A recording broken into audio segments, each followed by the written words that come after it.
গল্পটা একটা দুষ্টু মিষ্টি গোল্ড ডিগার মেয়ে সম্বন্ধে। কি করে তার লাইফ চেঞ্জ হলো সেটাই বলা হয়েছে এই ভিডিওর মধ্যে। এলিজাবেথ একজন স্কুল টিচার ছিল, কিন্তু স্কুল টিচার হওয়ার সঙ্গে সঙ্গে সে ছিল একজন গোল্ড ডিগার, মানে তার পছন্দ ছিল যেসব ছেলেরা খুব ধনী হয় তাদেরকে। এই লোকটার নাম হলো রাসেল, যে এলিজাবেথকে খুবই ভালোবাসতো, কিন্তু এলিজাবেথ তাকে কোনো পাত্তাই দিত না। একদিন স্কুলে একটি নতুন টিচার আসে যার নাম হলো স্কট। স্কট একজন ধনী ব্যক্তি ছিল, আর তাকে ইমপ্রেস করার জন্য এলিজাবেথ নানা ফন্দি আটে। সে বুঝতে পেরে যায় যে স্কট কি রকম ধরনের মেয়ে পছন্দ করত, আর তার জন্যই সে একজন ডাক্তারের অ্যাপয়েন্টমেন্ট নেয় তার নিজের ব্রেস্টকে ইমপ্ল্যান্ট করার জন্য। কিন্তু এই অপারেশনে তার খরচা হবে মোট $9,000, যেটা তার কাছে এই মুহূর্তে নেই। অন্যদিকে স্কুলের একজন স্টুডেন্ট তাকে বলে যে প্রত্যেক বছরই কার ওয়াশের প্রতিযোগিতা হয়, রাস্তায় দাঁড়িয়ে র্যান্ডম কার ওয়াশ করা হয়। তবে এবারে এলিজাবেথ নিজের ফোন দিয়ে আটায়। সে খুবই ইন্টারেস্টিং একটি আউটফিট পরে আসে, আর এইভাবে বিভিন্ন অঙ্গভঙ্গি করে কাস্টমার জড়ো করে। এখান থেকে সে মোট $10,000 কামিয়ে নেয়। সেখান থেকে অর্ধেক টাকা স্কুলকে দেয় এবং অর্ধেক টাকা নিজের কাছে রাখে।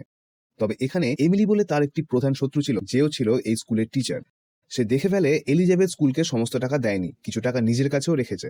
তাই এটা নিয়ে প্রিন্সিপালকে বলে। প্রিন্সিপাল এমিলির কথায় কিচ্ছু বিশ্বাসই করে না, কারণ তার কাছে কোনো প্রুফ নেই। আর এলিজাবেথ যথেষ্ট ভালো একজন টিচার, সে আসলে প্রিন্সিপালকেও নিজের বশ করে রাখে। এরপরে স্কুলে একটি টেস্ট নেওয়া হয়, তবে এলিজাবেথ তো কিছুই পড়াতো না। এদিকে স্টুডেন্টদেরকে ভালো মার্কসও পাওয়াতে হবে, এর জন্য সে একটা ফোন দিয়ে আটে।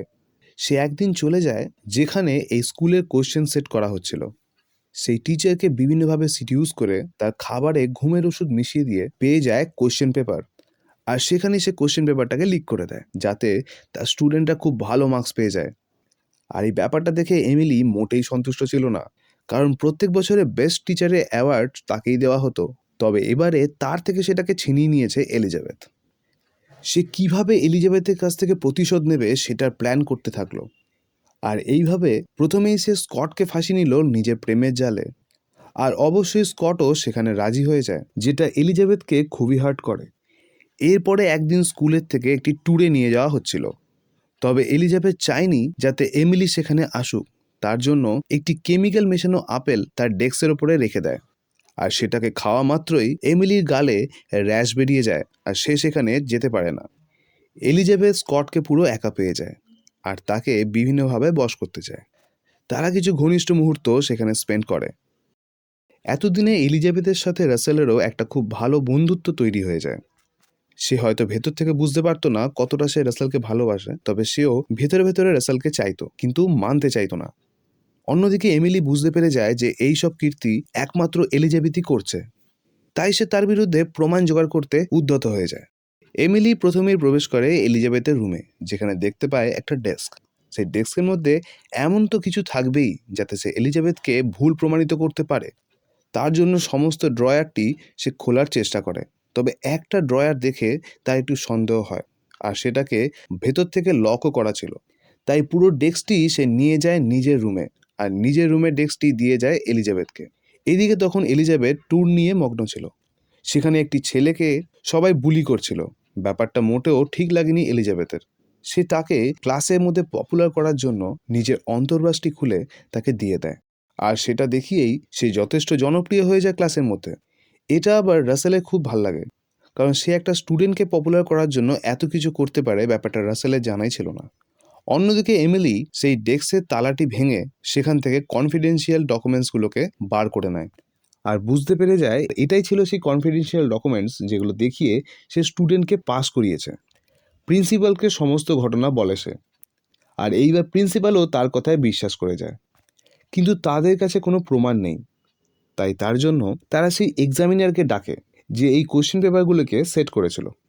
নিরুপায় হয়ে সেই এক্সামিনার এমিলির কাছে স্বীকার করে যে হ্যাঁ, সে এলিজাবেথকে চেনে, আর সেই তার থেকে কোশ্চেন পেপারগুলো নিয়েছে। এমিলি সব ডকুমেন্টসগুলো নিয়ে সেখানে চলে আসে, আর সবার সামনে এলিজাবেথকে ধরিয়ে দেয় যে এই ছিল সেই ব্যক্তি যে স্টুডেন্টকে ভুল পথে চালনা করে পাশ করিয়েছে। কিন্তু এলিজাবেথ মোটেই বোকা ছিল না, সে ছিল খুবই ধূর্ত। তার একটি বন্ধুকে দিয়ে ওই সেট পরীক্ষকের কিছু নগ্ন পিকচার পাঠিয়ে দেয় তাকে, আর এইভাবে তাকে ব্ল্যাকমেল করতে থাকে।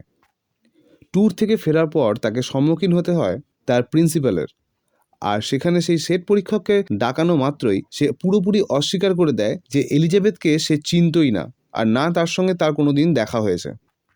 এমিলি তার লিমিটটা বুঝতে পেরে যায়, আর এরপর থেকে এলিজাবেথের পেছনে কোনোদিনও কাঠি দেয় না।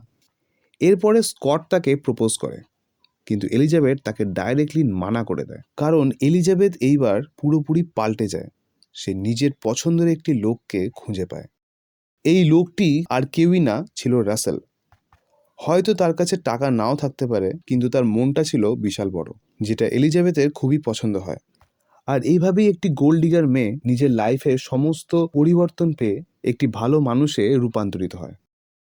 রাসেল তাকে উৎসাহ দিতে থাকে, আর তার এই উৎসাহ দেওয়াতে এলিজাবেথ তার স্টুডেন্টদেরকে আরও ভালো মতো পড়ায়। কোনো মিথ্যে ছলনার আশ্রয় ছাড়াই এইবার তারা খুব ভালো র্যাঙ্ক করে।